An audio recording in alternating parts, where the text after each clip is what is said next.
A school district in Illinois voted last week to allow biological men into the girls' locker room at a local high school. Now the 14, 15, 16, 17, 18-year-old girls will be forced, yes, forced to share a locker room with biological men because they're students and it's school and they have no power to simply go to another locker room.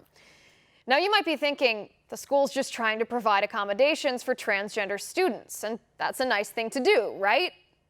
But no.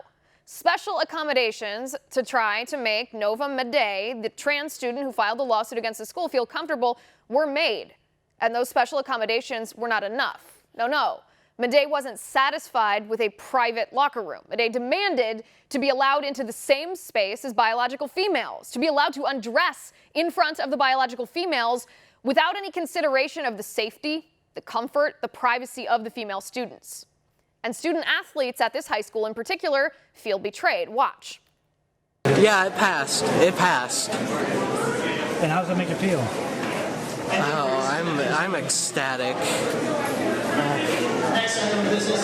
I'm just feel uncomfortable that my privacy is being invaded. As I am a swimmer, I do change multiple times naked in front of the other students in the locker room, and I understand that the board has an obligation to all students, but I was hoping that they would go about this in a different way that would also accommodate students such as myself. And you know, I was a swimmer in high school too. I know what it's like to change out of a bathing suit naked in the locker room. We had a peeping Tom barge into the girls' locker room one time while I was in high school while we were changing, and it was horrifying for a lot of the girls. Why are these girls being ignored now? These high school girls are telling the school that they're uncomfortable with exposing their bodies to biological men. Why is the school ignoring that?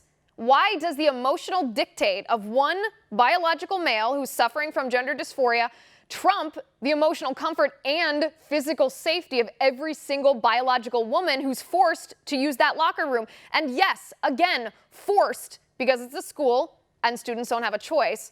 When the school offered a compromise, a separate facility where the transgender student could change without having to experience the men's locker room and without violating the privacy of the women. And that compromise was rejected. Because the transgender ideology, the answer to this question, the transgender ideology is not about tolerance. Nope, it's not about acceptance. It's not about equality, especially not for women. So moms and dads, do you think this is right? Can you look at your daughters, look at your sisters, look at your wife, your mom? Can you look at your little girls and can you tell me that it's okay to force them to allow biological men to get naked in front of them in a locker room at school, all in the name of political correctness? Is that equality for women? Then speak up and protect our girls.